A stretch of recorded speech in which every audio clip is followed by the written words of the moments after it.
Où est l'arnaque? Rappelons brièvement le concept de cette série de vidéos. Il s'agit pour moi bien ici de résoudre cet exercice en vous arnaquant à au moins un moment de ma correction. À vous de voir à quel moment je vous aurai arnaqué. Bien évidemment, en fin de vidéo, je dévoile l'arnaque et j'indique une correction valide.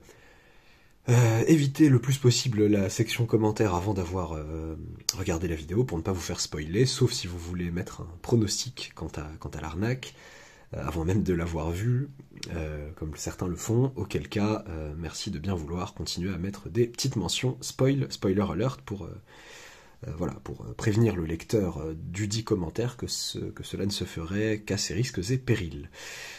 C'est parti. Alors, c'est un tout petit bout de CAPES 2017, épreuve 1, voilà, de mathématiques.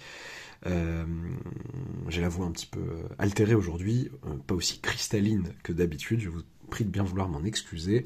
Soit F, l'application de 0 ouvert plus l'infini dans lui-même, une application vérifiant ça, vérifiant que pour tout x et y de 0 ouvert plus l'infini, du coup, f de x fois f de y égale y fois f de x. Voilà.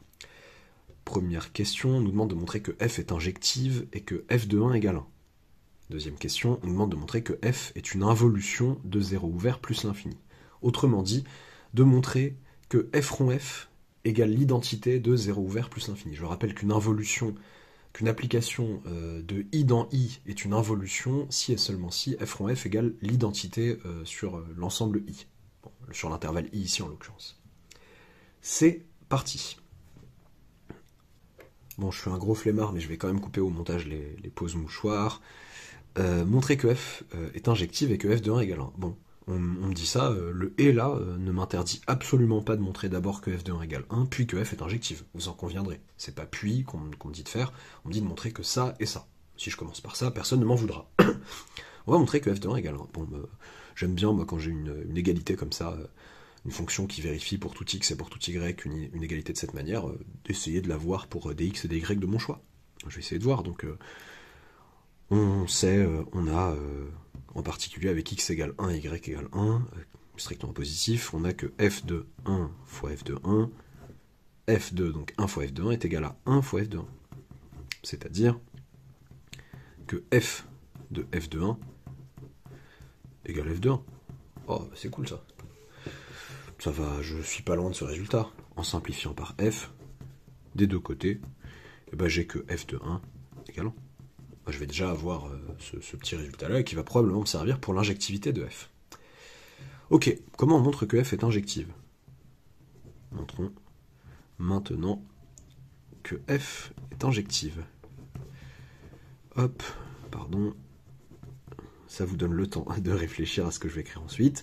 Donc, soit, comment je vais les appeler? Ouais, y1 et y2 appartenant strictement positif, tel que f de y1 égale f de y2. Le but va être de vous montrer que y1 est en fait égal à y2. Ok, bon, pourquoi je les ai appelés y1 et y2 et pas x et y? Parce que je pressens que peut-être ce serait bien d'employer ça avec x égale 1 par exemple. Bon, f de f de 1 fois f de y1 égale, donc si je prends x égale 1 et y égale y1, bah ça me fait donc y1 f de 1. Et ça fait y1, ça tombe bien de savoir que f de 1 ça fait 1. Et f de 1 f de y2 égale y2 f de 1, ce qui me fait y2. Ah, c'est cool ça. Moi je sais que f de y1 égale f de y2. Or, f de y1 égale f de y2. Donc en particulier, en appliquant f des deux côtés, f de y1 égale f de y2 en fait. Et ça là, c'est bien f de y1. F de 1 fois f de y1, c'est f de y1. Et ben, je vais avoir y1 égale y2. Ben, c'est parfait. Je suis parti de y1 et y2 strictement positifs tel que ça, et j'arrive à ça. Donc f est injective. et c'est réglé. Hop. Ok, f de 1 égale 1, f est injective, que demande le peuple? Petit 2, montrer que f est une involution de 0 ouvert plus l'infini. Le peuple demande une involution. On va essayer de montrer que pour tout x appartenant à 0 ouvert plus l'infini, f de x égale f de x. Pour tout y appartenant à 0 ouvert plus l'infini, f de y égale f de y. Égale, pardon, y, je le vois là. Quel que soit y strictement positif, f de 1 fois f de y égale y fois f de 1. Ouais, mais f de 1, ça fait 1. Donc, f de y égale y. Ça, c'est vrai pour tout y strictement positif. Donc, petit cheveu, pousse-toi de là, f rond f, et ben c'est l'application identité sur 0 vers plus infini. F est bien une involution de 0 vers plus infini. Voilà, c'est réglé.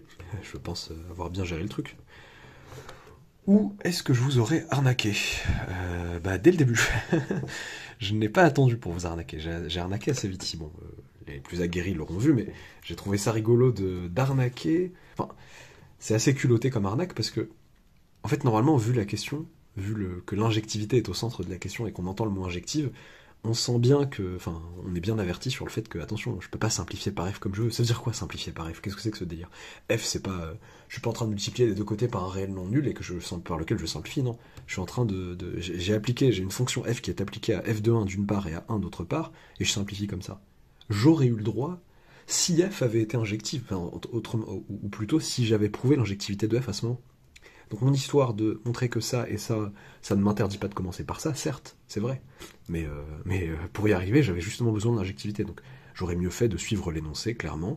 L'injectivité de f, d'ailleurs, un moment, de manière plus ou moins malicieuse, je vous dis heureusement que j'ai prouvé que f de 1 était égal à 1 dans la première partie, pour dire, ok, c'est ça qui me permet de dire que ça c'est y1 et ça c'est y2. Mais non, mais c'est pas grave que f de 1 soit pas égal à 1. Enfin, c'est pas grave qu'on ne l'ait pas prouvé à ce stade. Je vais essayer d'être plus clair. Si je commençais par l'injectivité, vraiment perdre personne. J'arrive là. J'utilise ça. J'utilise toujours cette même propriété. F de 1. Donc, si je prends y1 et y2 tel que f de y1, zut, j'écris mal, tel que f de y1 égale f de y2. Je vais avoir f de y1, donc f de 1 fois f de y1, est aussi égal à f de 1 fois f de y2. Ça, c'est vrai. Avec la propriété que vérifie f, je vais donc avoir, je l'ai oublié, y1 fois f de 1 égale y2 fois f de 1. C'est pas grave de ne pas connaître f de 1. F de 1, je sais juste que c'est un réel strictement positif, donc non nul en tout cas. Je rappelle que f est défini sur 0 vers plus infini, à valeur dans 0 vers plus infini. Je peux diviser par f de 1 des deux côtés, j'ai donc y1 égale y2, tout simplement. Une fois que j'ai cette injectivité-là, je peux arriver là, dire f de 1, enfin, pour essayer d'avoir f de 1 égale 1, d'appliquer la propriété avec 1, ça fait f de 1 égale f de 1, et maintenant dire f de 1 égale f de 1, et f est injective. Je remarque donc, enfin, dans ce cadre, que lui, ce fameux f de 1 et ce 1 ont la même image par f, et comme l'application f est injective, ça fait que f de 1 égale 1. Là, il n'y a pas de problème. Sinon, c'était une énorme arnaque de simplifier par f des deux côtés, alors même que je ne savais pas qu'elle était injective. Voilà. Pour le côté involution, je vous ai pas... voilà. Il n'y avait pas grand-chose à dire, je ne voyais pas où placer une arnaque ici. Déjà que celle-là était pas mal du tout. Vous me direz si vous êtes tombé dedans, si c'est pas le cas, tant mieux. Si c'est le cas, faites plus attention, ne vous faites pas avoir par des simplifications hâtives. Je voulais dire un dernier truc, c'est une involution, non, c'est bon. Ça me va pour cette fois-ci. N'oubliez pas de vous abonner si ce n'est pas encore fait, d'activer la petite cloche des arnaques, et à bientôt pour une nouvelle vidéo.